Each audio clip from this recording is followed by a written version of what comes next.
hello. Today we are in West Allis, Wisconsin, and right in front of us is a really famous and long-standing West Allis Farmers Market.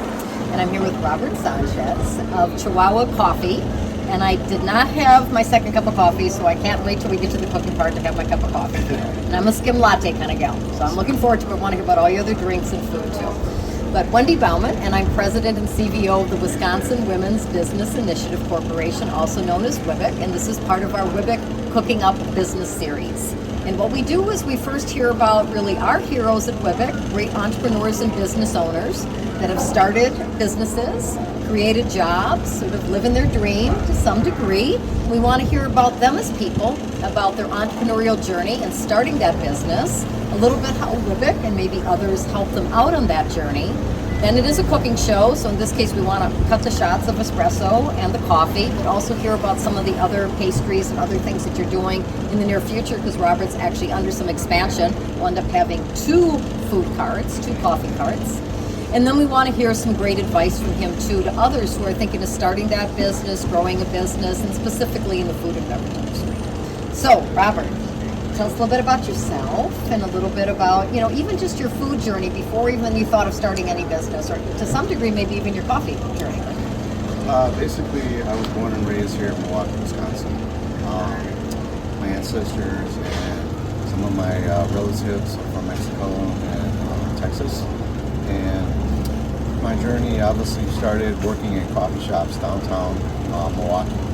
A friend of mine owned a coffee shop, and he asked me to help him out back in like 2000, maybe 1999, year 2000 is when I first got introduced into a coffee shop, and it was downtown working for a little kiosk inside of a bank building. It was called Dolce.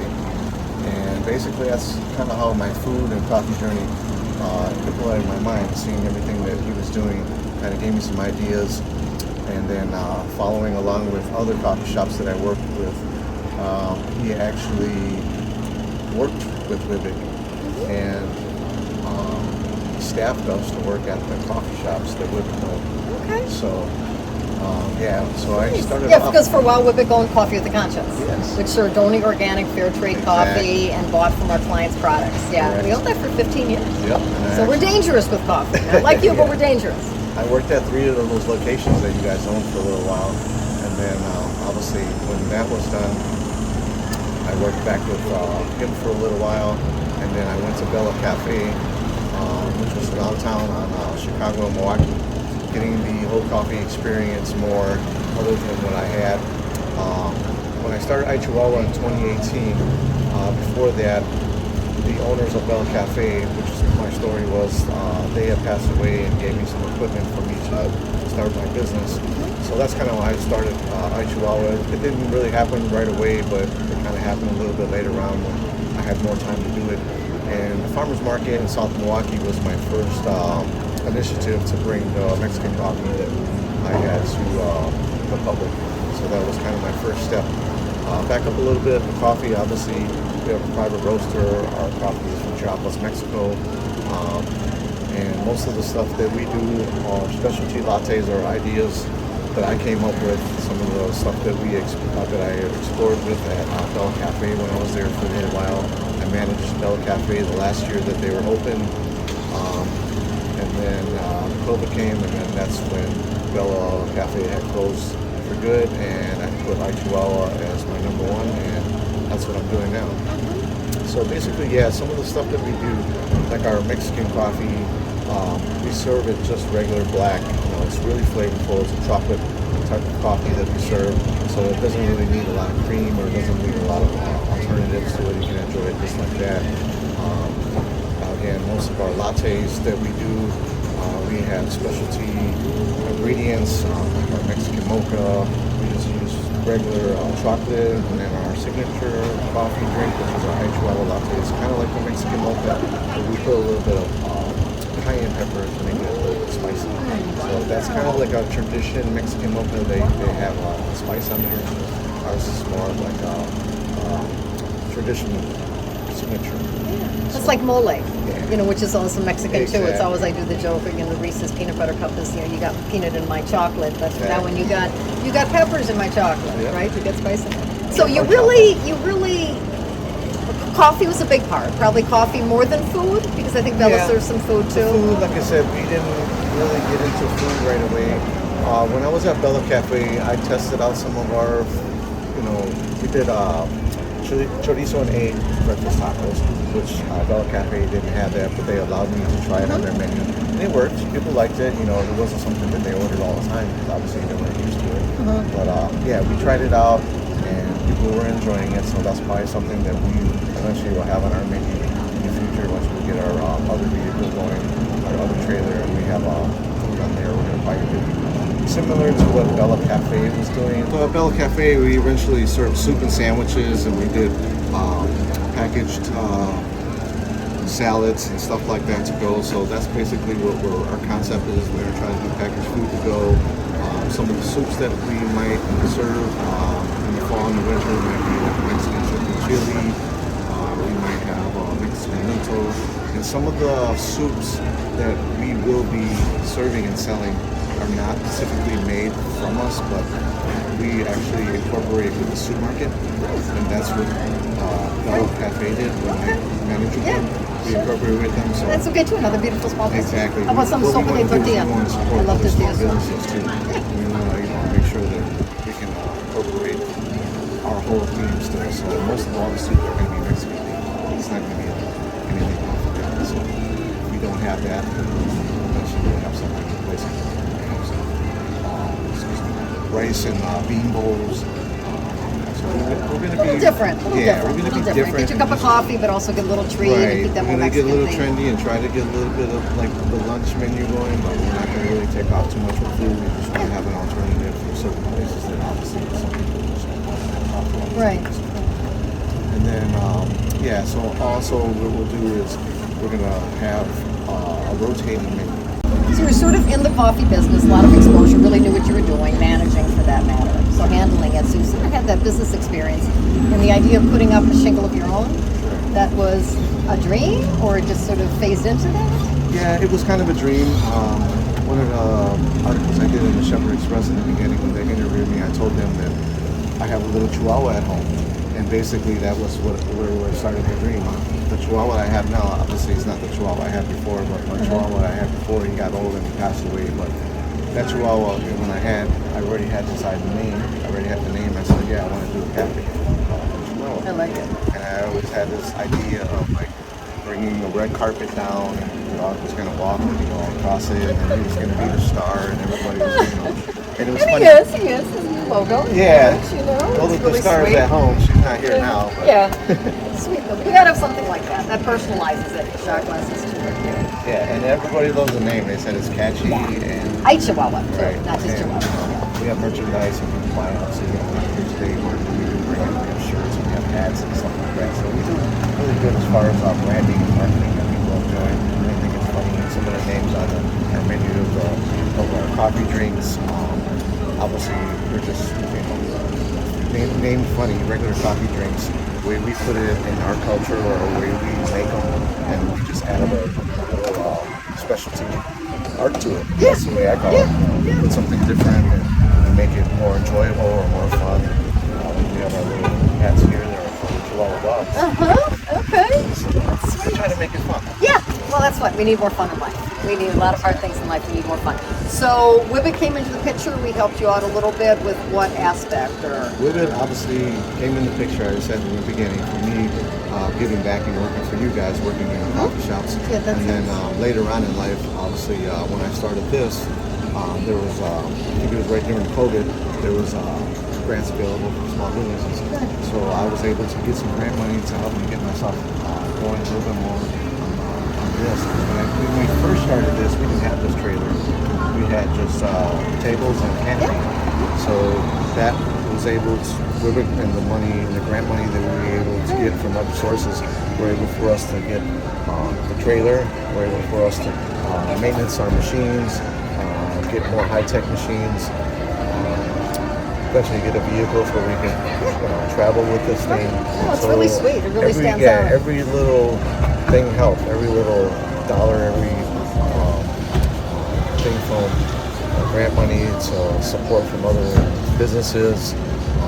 And then Mercado MKE. Mercado MKE. Tell us a little bit about that. So they're helping you out in terms of more social They have a presence. platform, and we're able to get on there, and they do a lot of work as far as advertisements and stuff that we can afford, and a lot of it eventually is not really budgetable, so we don't have to. And it's a lot of help that eventually will get our name out there, and the Hispanic community can relate and come and enjoy some of our drinks, and at the same time, we also want to teach other, young entrepreneurs how to do the same thing. There you go. Love it. So that's what we're doing as far as moving around with this. And we're already doing barista classes for younger entrepreneurs. We trained some high school kids in the past, and we had some help us on some of our events already. One of our events that we do every year is Frida Fest, which is really huge for us. And this year we had one of our interns help us for that. So we're really, really grateful that we can get out and expose this to, like I said, young entrepreneurs who might have the same idea, or if not have an idea of their own that can be related to us. So I really encourage a lot of the young people who want to get involved in this, don't be afraid to ask questions, because sometimes, they don't know where to start, they don't know, who to ask for training, and that's why we're trying to do a little bit more training. And exposure is so important. Yeah. So just having seen you as a role model and exposure. Exactly. And for those listening to Mercado MKE, WWBIC is involved with Mercado MKE and Mercado MAD.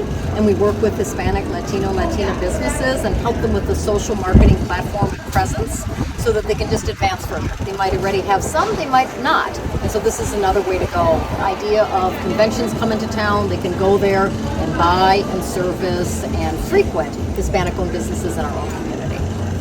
So let's make some coffee, because I'm dying for a cup of coffee. We'll go inside and Robert will make me skim latte. I know it's boring, but that's my drink. Okay, now I'm really excited because I get to be in the coffee booth. It's like a little dream come true. So now we are at Chihuahua with Robert Sanchez, and he's going to make me, it could be perceived as a boring drink, but skim latte, it's my drink. As I say, coffee during the day, Miller Lite at night. That's how I get my water.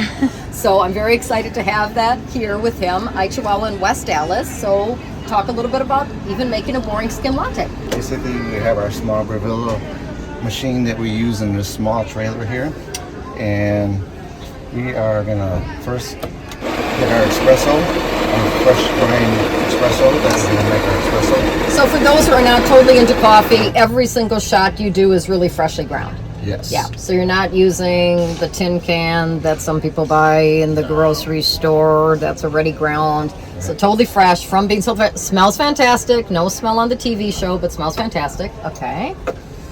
And we're gonna lock that in right here. And small but mean machine. Yes. Yeah, that works for you.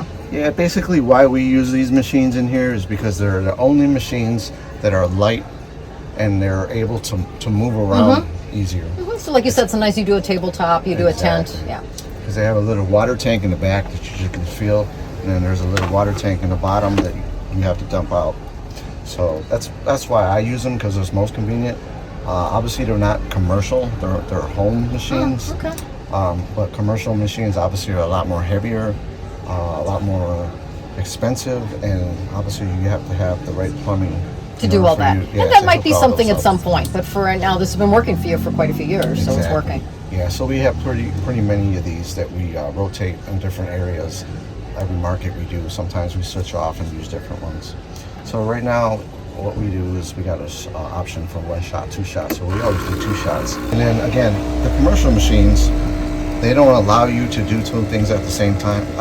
This machine compared to the commercial machines, they don't allow you to do 2 things at the same time. So right now I'm just pouring the shots, and then I'm gonna steam the milk, because we can't do it both at the same time with these. This is tight. He's got the shots of flavor that can go in. He's got his churros on top, some of the bakery, the cookies. And again, as he said, he's looking at possibly a whole nother trailer, which will do even a little bit more. So now we're gonna steam milk. We have milk in there. And of course, skim milk is harder to steam, doesn't froth as easy, right? But still good. Gotta keep my figure, gotta do my skim milk. So we got the wand in here, which obviously it takes a minute for it to kick in and starts getting warm. You can hear it now. Once it starts kicking in, Make sure that one's in there.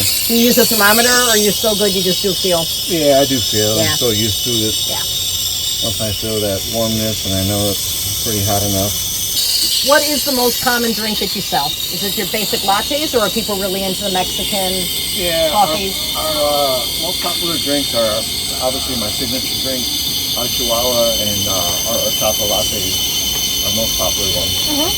When I first started this business, eventually that was my idea, and before I put the Chihuahua signature drink, I started with the horchata. I'm sorry. Horchata was something that I saw, but never saw here in Milwaukee at a coffee shop. So that's where I said, okay, I got to try this out in Milwaukee because nobody's doing it yet. So I kind of take, a little bit of credit. I think I'm one of the first ones that came out with the horchata latte here in Milwaukee. And why don't you explain to everybody what horchata is? There's two different ways. There's with the nut and with the, what do you do? Do you do the nut? Horchata obviously is rice, cinnamon, and it's grinded down. And we use that as a powder, and people make it, as a liquid. And yeah, the Spanish do it with a nut. yeah, They call it a little different, and the Mexicans more do it with the rice. But it's a creamy, non-alcoholic, really, really good tasting.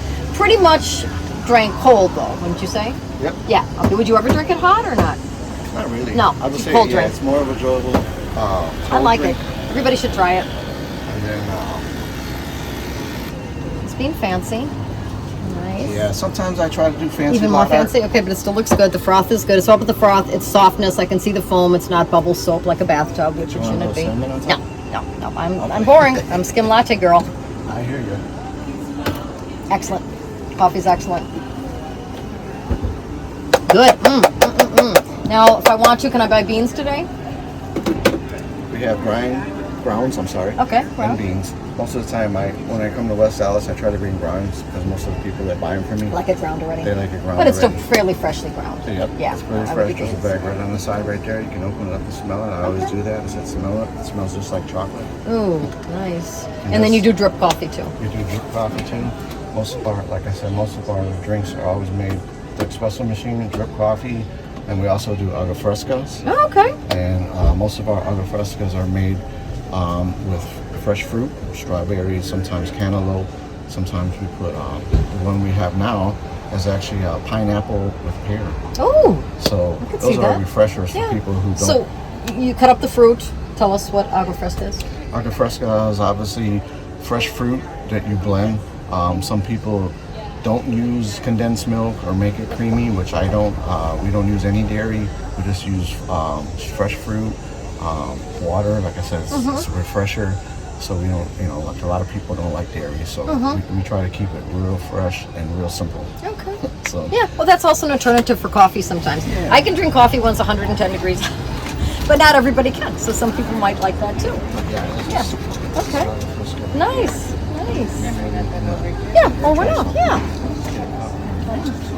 It's tight back here, but two people could fit. You can't be real big people back here. And you can't be real tall people back here.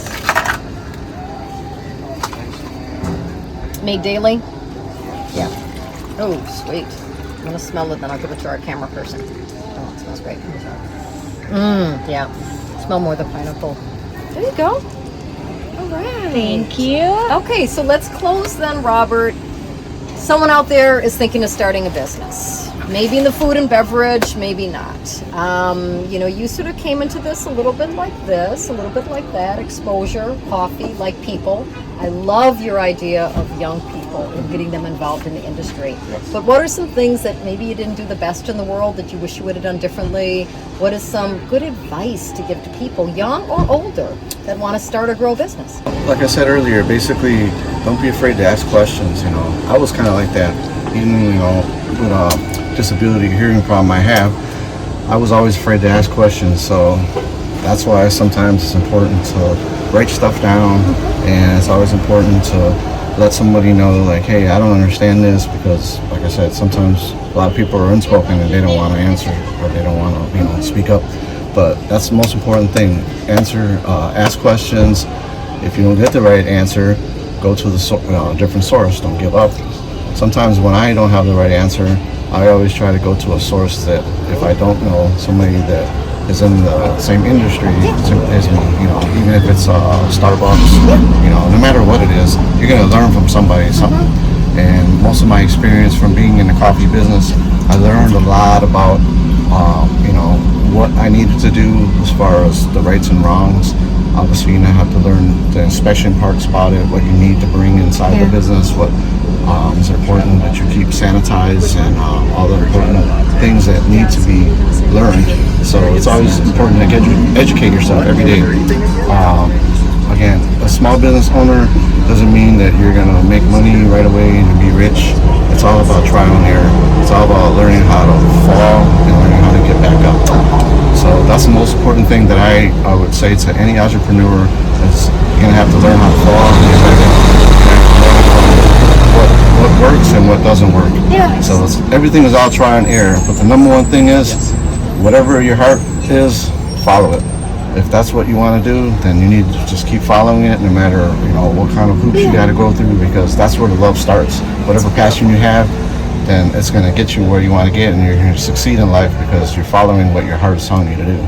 Thank you. That's beautiful. And we have to close because he has a line. So we're going to take your order. Thank you, Robert. Really was beautiful. Chihuahua, probably your locations. Do you put your locations out on your website? Yeah, just follow us on Instagram. It's most Facebook too. Most of the time we're on Instagram, and we always put where we're going to be at next, and follow us there. Excellent. And we'll share some of the agua fresca recipes too, just for those who want that. Okay. Thank you. Thank you.